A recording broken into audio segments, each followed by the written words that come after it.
ಇರಾನ್ನಲ್ಲಿ ಹೊತ್ತು ಉರಿತಿರುವಂತಹ ಯುದ್ಧದ ಕಿಚ್ಚು ಇನ್ನೂ ಆರಿಲ್ಲ. ಆಗಲೇ ಇನ್ನೊಂದು ತೈಲ ಸಾಮ್ರಾಜ್ಯ ಸೌದಿಯಲ್ಲಿ ಯುದ್ಧದ ಕಿಡಿ ಕಾಣಿಸಿಕೊಂಡಿದೆ. ಪರಿಣಾಮ ಭವಿಷ್ಯದಲ್ಲಿ ಮತ್ತೆ ಪೆಟ್ರೋಲ್ ಡೀಸೆಲ್ ದುಬಾರಿ ಆದರೂ ಕೂಡ ಆಗಬಹುದು. ಅಷ್ಟಕ್ಕೂ ಈ ಮರಳು ನಾಡಲ್ಲಿ ಯುದ್ಧ ಆರಂಭ ಆಗಿದ್ದಾದರೂ ಯಾಕೆ ಗೊತ್ತಾ? ಇಲ್ಲಿದೆ ವಾರ್ ರಿಪೋರ್ಟ್. ಇರಾನ್ ಆಯ್ತು, ಈಗ ಸೌದಿಯಲ್ಲಿ ಕಿಚ್ಚು. ಮತ್ತೆ ದುಬಾರಿ ಆಗಲಿದೆಯಾ ದುನಿಯಾ? ಪೆಟ್ರೋಲ್ ಡೀಸೆಲ್ ಬೆಲೆ ಮತ್ತೆ ಗಗನಕ್ಕೇರಲಿದೆಯಾ? ಜಗತ್ತಿನ ತೈಲ ಮಾರುಕಟ್ಟೆ ಮತ್ತೊಮ್ಮೆ ನಡುಗಲಿದೆಯಾ? ಮಧ್ಯಪ್ರಾಚ್ಯದಲ್ಲಿ ಯುದ್ಧದ ಕಿಡಿ ಹೊತ್ತಿಕೊಂಡ್ರೆ ಅದರ ಮೊದಲ ಹೊಡೆತ ಬೀಳುವುದು ಸಾಮಾನ್ಯ ಜನರ ಜೇಬಿಗೆ. ಸೌದಿ ಅರೇಬಿಯಾದ ತೈಲ ಘಟಕಗಳ ಮೇಲೆ ಮತ್ತೊಮ್ಮೆ ದಾಳಿಯ ಆತಂಕ ಶುರುವಾಗ್ತಿದೆಯಂತೆ. ಜಾಗತಿಕ ಇಂಧನ ಮಾರುಕಟ್ಟೆಯಲ್ಲಿ ಎಚ್ಚರಿಕೆಯ ಗಂಟೆ ಮೊಳಗಿದೆ. ಇರಾನ್ ಅಮೆರಿಕ ಉದ್ವಿಗ್ನತೆಯ ಬೆನ್ನಲ್ಲೇ ಈಗ ಸೌದಿ ಹೌತಿ ಸಂಘರ್ಷವು ತೀವ್ರಗೊಳ್ತಾ ಇರುವುದು ಹೊಸ ಆತಂಕಕ್ಕೆ ಕಾರಣವಾಗಿದೆ. ಕಳೆದ 4 ವರ್ಷಗಳಿಂದ ತುಸು ಶಾಂತವಾಗಿದ್ದ ಯುದ್ಧ ಭೂಮಿ ಮತ್ತೆ ಗುಂಡಿನ ಸದ್ದಿಗೆ ಎಚ್ಚರವಾಗಿದೆ. ಯೆಮೆನ್ನ ಹೌತಿ ಬಂಡುಕೋರರು ಮತ್ತು ಸೌದಿ ಅರೇಬಿಯಾದ ನಡುವಿನ ಸಂಘರ್ಷ ಮತ್ತೊಮ್ಮೆ ಉಗ್ರ ಸ್ವರೂಪ ಪಡೆಯುತ್ತಿರುವಂತಹ ಸೂಚನೆಗಳು ಕಾಣ್ತಿವೆ. ಸನಾ ಅಂತಾರಾಷ್ಟ್ರೀಯ ವಿಮಾನ ನಿಲ್ದಾಣದ ಕುರಿತ ಉದ್ವಿಗ್ನತೆ ಹೆಚ್ಚಿದ ಬಳಿಕ ಹೌತಿಗಳು ಸೌದಿ ಗುರಿಗಳತ್ತ ಕ್ಷಿಪಣಿ ಮತ್ತು ಡ್ರೋನ್ ದಾಳಿಗಳನ್ನು ನಡೆಸಿದ್ದಾರೆ ಎಂಬ ವರದಿಗಳು ಹೊರಬಿದ್ದಿವೆ.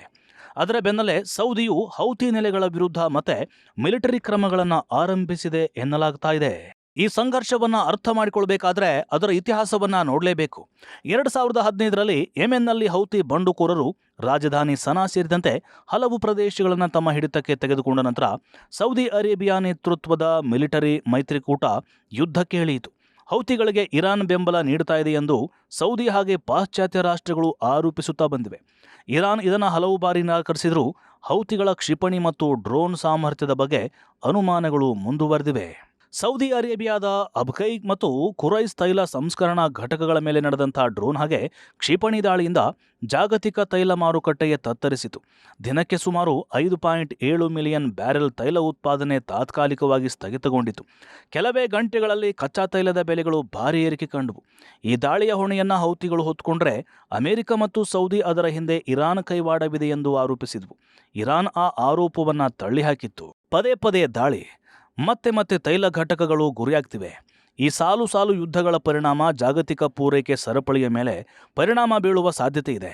ತೈಲ ಉತ್ಪಾದನೆ ಅಥವಾ ಸಾಗಣೆಗೆ ದೊಡ್ಡ ಮಟ್ಟದ ಅಡಚಣೆ ಉಂಟಾದರೆ ಅಂತಾರಾಷ್ಟ್ರೀಯ ಮಾರುಕಟ್ಟೆಯಲ್ಲಿ ಕಚ್ಚಾ ತೈಲದ ಬೆಲೆ ಇರಬಹುದು. ಅದರ ಪರಿಣಾಮವಾಗಿ ಹಲವು ದೇಶಗಳಲ್ಲಿ ಪೆಟ್ರೋಲ್ ಮತ್ತು ಡೀಸೆಲ್ ದರಗಳ ಮೇಲೂ ಒತ್ತಡ ಹೆಚ್ಚುವ ಸಾಧ್ಯತೆಯನ್ನ ತಜ್ಞರು ಸೂಚಿಸುತ್ತಾರೆ.